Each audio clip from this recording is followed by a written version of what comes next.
പണ്ട് വളരെ അപൂർവമായിട്ട് കണ്ടിരുന്നതും എന്നാൽ ഇന്ന് വളരെ കോമൺ ആയിട്ട് ആൾക്കാരിൽ കാണുന്നതുമായിട്ടുള്ള ഒരു ക്യാൻസറാണ് കുടലിലെ ക്യാൻസർ അല്ലെങ്കിൽ കോളൻ ക്യാൻസർ എന്ന് പറയുന്നത്. നമ്മുടെ ലോകത്തിൽ ഏറ്റവും മൂന്നാമത്തെ കോമൺ ആയിട്ട് കാണപ്പെടുന്ന ക്യാൻസറാണ് ഈ കുടൽ ക്യാൻസർ എന്ന് പറയുന്നത്. അതുപോലെ തന്നെ മരണനിരക്കിൽ ഏറ്റവും രണ്ടാമത് വരുന്ന ക്യാൻസറുമാണ് കുടൽ ക്യാൻസർ. അപ്പോൾ എന്തുകൊണ്ടായിരിക്കാം ഇത് ഇങ്ങനെ കൂടി വരാനുള്ള കാരണം? അതിന് ഒരേ ഒരു ഉത്തരമേ ഉള്ളൂ, നമ്മുടെ മാറിയ ജീവിതശൈലി തന്നെയാണ്. എന്നാൽ ഈ വൻകുടലിലെ ക്യാൻസർ ഇത് നേരത്തെ തന്നെ കണ്ടെത്താൻ കഴിഞ്ഞാൽ അത് പൂർണ്ണമായിട്ടും മാറ്റിയെടുക്കാൻ പറ്റുന്ന ഒരു ക്യാൻസർ തന്നെയാണ്. അപ്പോൾ അതുകൊണ്ട് തന്നെ ഇത് ആർക്കൊക്കെയാണ് വരാനുള്ള സാധ്യതയുള്ളത്, എങ്ങനെയാണ് നമുക്കിതിനെ കണ്ടെത്താൻ സാധിക്കുക, എങ്ങനെ നമുക്കിതിനെ മാറ്റാൻ സാധിക്കും എന്നിങ്ങനെയുള്ള കാര്യങ്ങളൊക്കെയാണ് ഈ വീഡിയോയിൽ പറയുന്നത്. അപ്പം പ്രധാനമായിട്ടും ഇതിൻ്റെ കാരണങ്ങളെ നമുക്ക് രണ്ട് രീതിയിൽ പറയാം. അതായത് മോഡിഫയിങ് റിസ്ക് ഫാക്ടേഴ്സ് എന്നും നോട്ട് മോഡിഫയിങ് റിസ്ക് ഫാക്ടേഴ്സ് എന്നും. മോഡിഫയിങ് എന്ന് പറയുമ്പോൾ നമ്മളെ കൊണ്ട് മാറ്റാൻ പറ്റുന്ന കാരണങ്ങൾ, നോൺ മോഡിഫയിങ് എന്ന് പറഞ്ഞാൽ നമ്മളെ കൊണ്ടൊന്നും ചെയ്യാൻ കഴിയില്ല. അതിൽ വരുന്നതാണ് നമ്മുടെ പാരമ്പര്യം. ഇതിൻ്റെ പ്രധാനപ്പെട്ട ഒരു ഘടകമാണ്. ഇപ്പോൾ നിങ്ങളുടെ കുടുംബത്തിൽ അല്ലെങ്കിൽ നിങ്ങളുടെ റിലേറ്റീവ്സിനോ നിങ്ങളുടെ ഫാമിലിയിൽ തന്നെയോ ഇങ്ങനെ കുടലിൽ ക്യാൻസറൊക്കെ വന്ന ആൾക്കാരുണ്ടെന്നുണ്ടെങ്കിൽ നിങ്ങൾക്കും അത് വരാനുള്ള സാധ്യത 10% ഉണ്ട് എന്നുള്ളതാണ്. അതുകൂടാതെ മറ്റൊരു ഫാക്ടർ എന്ന് പറയുന്നതാണ് പുരുഷന്മാർ. സ്ത്രീകളെക്കാട്ടിലും കൂടുതൽ പുരുഷന്മാരിലാണ് ഇത് വരാനുള്ള സാധ്യത കൂടുതലായിട്ടുള്ളത്. അതുകൂടാതെ നമ്മുടെ ഇൻഫ്ലമേറ്ററി ബവൽ ഡിസീസ്, അതായത് അൾസറേറ്റീവ് കോളൈറ്റിസ്, ക്രോൺസ് ഡിസീസ് പോലെയുള്ള അസുഖങ്ങളുള്ളവർക്ക് ക്യാൻസർ ആവാനുള്ള സാധ്യത കൂടുതലായിട്ട് പറയുന്നുണ്ട്. അതുകൂടാതെ വൻകുടലിൽ എന്തെങ്കിലും ദശ പോലെയോ പോളിപ്പൊക്കെ ഉള്ള ആൾക്കാരിൽ അത് കുറേ വർഷങ്ങൾക്ക് ശേഷം ഭാവിയിൽ അത് ക്യാൻസറായിട്ട് വരാനുള്ള സാധ്യതയും പറയുന്നുണ്ട്. ഇതൊക്കെ നമ്മളെ കൊണ്ട് മാറ്റാൻ കഴിയാത്ത കാര്യങ്ങളാണ്. എന്നാൽ നമ്മളെ കൊണ്ട് മാറ്റാൻ കഴിയുന്ന ചില കാര്യങ്ങളുമുണ്ട്. ഇപ്പോൾ നിങ്ങളുടെ ഫാമിലിയിൽ തന്നെ ഇങ്ങനെ കുടൽ ക്യാൻസറൊക്കെ വന്ന ആളുകളൊക്കെ ഉണ്ടെന്നുണ്ടെങ്കിൽ നിങ്ങൾക്കും അത് വരാനുള്ള സാധ്യത വളരെ കൂടുതലാണ്. അപ്പോൾ ഇത് വരാതെ നിങ്ങൾക്ക് അതിനെ എങ്ങനെ പ്രിവെൻറ്റ് ചെയ്യാം അല്ലെങ്കിൽ പ്രതിരോധിക്കാം, അതാണ് നിങ്ങളെ കൊണ്ട് മാറ്റാൻ കഴിയുന്ന കാരണങ്ങൾ എന്ന് പറയുന്നത്. അതിൽ പ്രധാനമായിട്ട് വരുന്നതാണ് ഒന്ന് വ്യായാമമില്ലായ്മ എന്നുള്ളത്. അതായത് പൊണ്ണത്തടി, അമിതവണ്ണം, വ്യായാമമില്ലായ്മ, ഇതൊക്കെ ഈ ഒരു കുടൽ ക്യാൻസറിലേക്ക് നയിക്കുന്ന ഒരു പ്രധാനപ്പെട്ട ഒരു കാരണമാണ്. അതുകൂടാതെ നിങ്ങൾ കൂടുതൽ റെഡ് മീറ്റ്, അതായത് ബീഫ്, മട്ടൺ, പോർക്കൊക്കെ കഴിക്കുന്ന ആളുകളാണ് എന്നുണ്ടെങ്കിൽ കുടൽ ക്യാൻസർ വരാനുള്ള സാധ്യതയുണ്ട്. ഇപ്പോൾ എന്തെങ്കിലും നിങ്ങൾ ആഴ്ചയിൽ ഒരിക്കലോ മാസത്തിലൊരിക്കലോ കഴിച്ചാൽ പ്രശ്നം വരും എന്നുള്ളതല്ല. നിങ്ങൾ ഡെയിലി ഇതൊക്കെ കഴിക്കുന്ന ആളുകളാണ് എന്നുണ്ടെങ്കിൽ കുടൽ ക്യാൻസർ വരാനുള്ള സാധ്യത വളരെ കൂടുതലാണ്. അതുകൂടാതെ സ്മോക്കിംഗ്, ആൽക്കഹോൾ ശീലമുള്ളവരിൽ, ഡയബറ്റീസ് ഉള്ള ആൾക്കാരിലൊക്കെ സാധ്യത കൂടുതലായിട്ട് പറയുന്നുണ്ട്.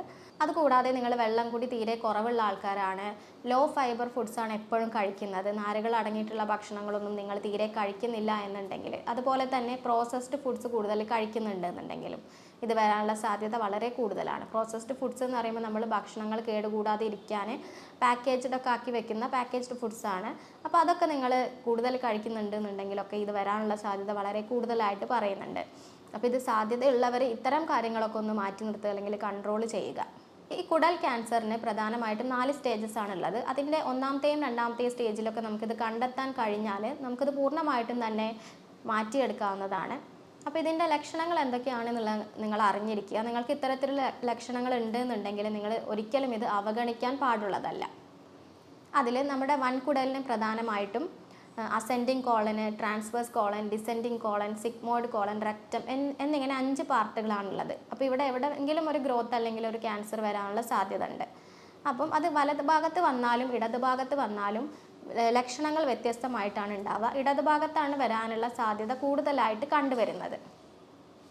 അപ്പം ഇടത് ഭാഗത്ത് വരികയാണ് എന്നുണ്ടെങ്കിൽ നിങ്ങൾക്ക് മലത്തിൽ രക്തം കാണപ്പെടാനുള്ള സാധ്യതയുണ്ട്. മലത്തിൽ രക്തം കോളൻ ക്യാൻസറിന് മാത്രമൊന്നുമല്ല, പൈൽസ്, ഫിഷർ പോലുള്ള ബുദ്ധിമുട്ടുകൾക്കൊക്കെ ഇങ്ങനെ ഉണ്ടാവും. അപ്പോൾ നിങ്ങൾ മലത്തിൽ രക്തം കാണുകയാണ് എന്നുണ്ടെങ്കിൽ തീർച്ചയായിട്ടും ഒരു ഡോക്ടറെ കൺസൾട്ട് ചെയ്യുക. അപ്പോൾ ഡോക്ടർ എക്സാമിൻ ചെയ്ത് നോക്കുന്ന സമയത്ത് അവിടെ പൈൽസിൻ്റെയോ ഫിഷറിൻ്റെയോ അങ്ങനെ അടയാളങ്ങളോ ഒന്നുമില്ല, പക്ഷേ മലത്തിലൂടെ രക്തം വരുന്നു എന്നുണ്ടെങ്കിൽ അതിൻ്റെ ഫർദറായിട്ടുള്ള പിന്നീടുള്ള നിങ്ങളുടെ കൊളോണോസ്കോപ്പി പോലെയുള്ള കാര്യങ്ങളൊക്കെ ചെയ്താൽ നിങ്ങൾക്ക് ക്യാൻസർ ഉണ്ടോ ഇല്ലേ എന്നുള്ളത് നമുക്ക് മനസ്സിലാക്കാൻ പറ്റും. അപ്പം അങ്ങനെയുള്ള ഒരു ലക്ഷണം നിങ്ങൾ ഒരിക്കലും അവഗണിക്കാൻ പാടുള്ളതല്ല. രണ്ടാമത്തെ ഒരു ലക്ഷണം എന്ന് പറയുന്നത് ആൾട്ടേർഡ് ബവൽ ഹാബിറ്റ്സ്. അതായത് നിങ്ങൾക്ക് ഒരാഴ്ച കോൺസ്റ്റിപ്പേഷൻ അല്ലെങ്കിൽ മലബന്ധം വന്നു, അടുത്ത ആഴ്ച വയറിളക്കം വന്നു, അല്ലെങ്കിൽ 2 ദിവസം മലബന്ധം, 2 ദിവസം വയറിളക്കം, അങ്ങനെ ഒരു സ്ഥിരമായിട്ടുള്ള രീതിയിലല്ല പോകുന്നത്. എപ്പോഴും ഇതിങ്ങനെ മാറിക്കൊണ്ടിരിക്കുകയാണെന്നുണ്ടെങ്കിൽ, അത് കുറച്ച് കാലമായിട്ട് അങ്ങനെ ആണെന്നുണ്ടെങ്കിൽ നിങ്ങൾ തീർച്ചയായിട്ടും ശ്രദ്ധിക്കേണ്ട ഒരു കാര്യമാണ്. അത് കുടൽ ക്യാൻസറിൻ്റെ ഒരു ലക്ഷണം തന്നെയാണ്. അതുകൂടാതെ നിങ്ങൾക്ക് മലബന്ധം, കോൺസ്റ്റിപ്പേഷൻ ഒക്കെ ഇങ്ങനെ ഉണ്ടാവാനുള്ള സാധ്യതയും കൂടുതലാണ്. എന്നാൽ നിങ്ങൾക്ക് വലതുഭാഗത്താണ് ക്യാൻസർ എന്നുണ്ടെങ്കിൽ ഇത്തരത്തിലുള്ള കോൺസ്റ്റിപ്പേഷൻ അല്ലെങ്കിൽ മലബന്ധം പോലുള്ള ബുദ്ധിമുട്ടുകളൊക്കെ ഉണ്ടാകാനുള്ള സാധ്യത കുറവാണ്. അതിന് പകരം നിങ്ങൾക്ക് വലതുഭാഗത്ത് വേദന അല്ലെങ്കിൽ ഗ്യാസ് പോലുള്ള ബുദ്ധിമുട്ടുകൾ, അതുപോലെ തന്നെ ശരീരഭാരം കുറയുക എന്നിങ്ങനെയുള്ള ബുദ്ധിമുട്ടുകളൊക്കെ ആയിരിക്കും അനുഭവപ്പെടുന്നത്. ഇനി 4th സ്റ്റേജിലേക്കൊക്കെ വരുന്ന സമയത്താണ് എന്നുണ്ടെങ്കിൽ നിങ്ങൾ ചികിത്സയൊന്നും എടുത്തിട്ടില്ലെങ്കിൽ കുടൽ ചുരുങ്ങിപ്പോയിട്ട് അവിടെ അസഹനീയമായ വേദന, അതുപോലെ തന്നെ ഓക്കാനം, ഛർദി പോലുള്ള ബുദ്ധിമുട്ടുകളൊക്കെ ഉണ്ടാകും. 4th സ്റ്റേജ് എന്ന് പറയുമ്പോൾ മെറ്റാസ്റ്റാസിസ് സ്റ്റേജാണ്. അതായത് ഇത് മറ്റുള്ള അവയവങ്ങളിലേക്ക്, നിങ്ങളുടെ കരൾ, ശ്വാസകോശം പോലുള്ള അവയവങ്ങളിലേക്കൊക്കെ വ്യാപിച്ചിട്ടുണ്ടാവും എന്നുള്ളതാണ്. അപ്പോൾ ഈ കുടലിലെ ക്യാൻസർ നിങ്ങൾ നേരത്തെ തന്നെ കണ്ടെത്തുകയാണെന്നുണ്ടെങ്കിൽ, പ്രത്യേകിച്ച് സ്റ്റേജ് 1, 2 കണ്ടെത്തുകയാണെന്നുണ്ടെങ്കിൽ നിങ്ങൾക്കിത് ട്രീറ്റ്മെൻറ്റ് എടുത്ത് മാറ്റാൻ സാധിക്കും.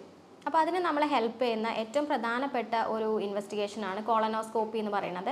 നമ്മുടെ എൻഡോസ്കോപ്പി ഒക്കെ ചെയ്യുന്നത് പോലെ മലദ്വാരത്തിലൂടെ ട്യൂബ് കയറ്റി നമ്മുടെ വൻകുടലിലുള്ള എന്തെങ്കിലും ഗ്രോത്ത് ഉണ്ടോ, വളർച്ചയുണ്ടോ എന്നൊക്കെ കണ്ടെത്തുന്ന ഒരു ടെക്നിക്കാണ് കോളനോസ്കോപ്പി.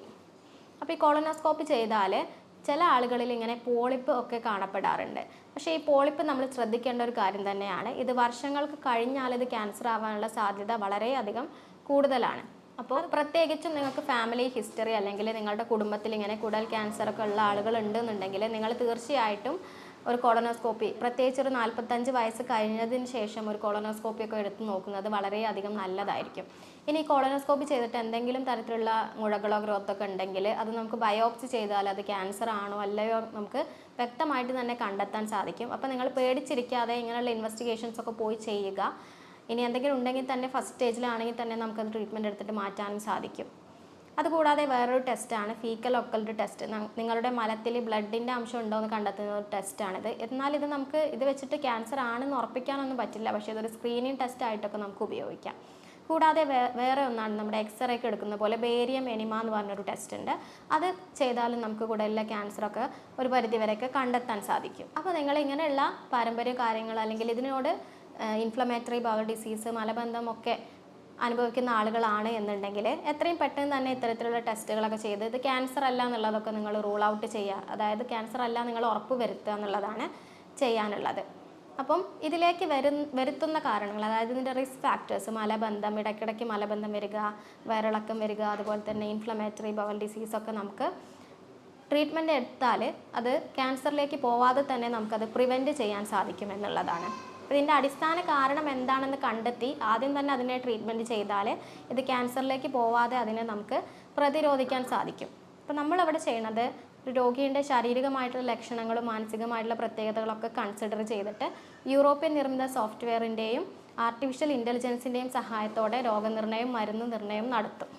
അതിനുശേഷം ജർമ്മൻ പൊട്ടൻസി മെഡിസിൻസ് ആണ് ചികിത്സയ്ക്കായിട്ട് ഉപയോഗിക്കുന്നത്. അതുകൊണ്ട് തന്നെ ഇതിന് പാർശ്വഫലങ്ങളോ ഒന്നും തന്നെ ഉണ്ടായിരിക്കുകയില്ല. ആശുപത്രിയിൽ നേരിട്ട് വരാൻ ബുദ്ധിമുട്ടുള്ളവരാണ് എന്നുണ്ടെങ്കിൽ ഓൺലൈൻ കൺസൾട്ടേഷനിലൂടെ മരുന്നുകൾ വീട്ടിലെത്തിക്കും. അപ്പോൾ നിങ്ങൾക്ക് ഈ കോളൻ ക്യാൻസർ അല്ലെങ്കിൽ കുടലിലെ ക്യാൻസർ പ്രിവെൻറ്റ് ചെയ്യാൻ, പ്രതിരോധിക്കാൻ നിങ്ങൾ ശ്രദ്ധിക്കേണ്ട കുറച്ച് കാര്യങ്ങളുണ്ട്. ഒന്നാമതായിട്ട് ഞാൻ നേരത്തെ പറഞ്ഞതുപോലെ നിങ്ങൾ വ്യായാമം ചെയ്യുക എന്നുള്ളതാണ്. പൊണ്ണത്തടിയൊക്കെ ഉള്ള ആൾക്കാരിൽ വരാനുള്ള ചാൻസ് വളരെ കൂടുതലാണ്. അപ്പോൾ നിങ്ങൾ വ്യായാമം ചെയ്യുമ്പോൾ എയറോബിക് എക്സസൈസ് ചെയ്യാൻ വേണ്ടി ശ്രദ്ധിക്കുക. അതായത് വിയർക്കുന്ന രീതിയിലുള്ള വ്യായാമമാണ് നിങ്ങൾ ചെയ്യേണ്ടത്. അതുകൂടാതെ തന്നെ റെഡ് മീറ്റ് കഴിക്കുന്നത് പരമാവധി കുറയ്ക്കുക. നിങ്ങൾ ദിവസവും റെഡ് മീറ്റ് അല്ലെങ്കിൽ ബീഫ്, മട്ടൺ, പോർക്കൊക്കെ കഴിക്കുന്ന ആൾക്കാരാണെന്നുണ്ടെങ്കിൽ അത് പരമാവധി കുറയ്ക്കുകയാണ് വേണ്ടത്.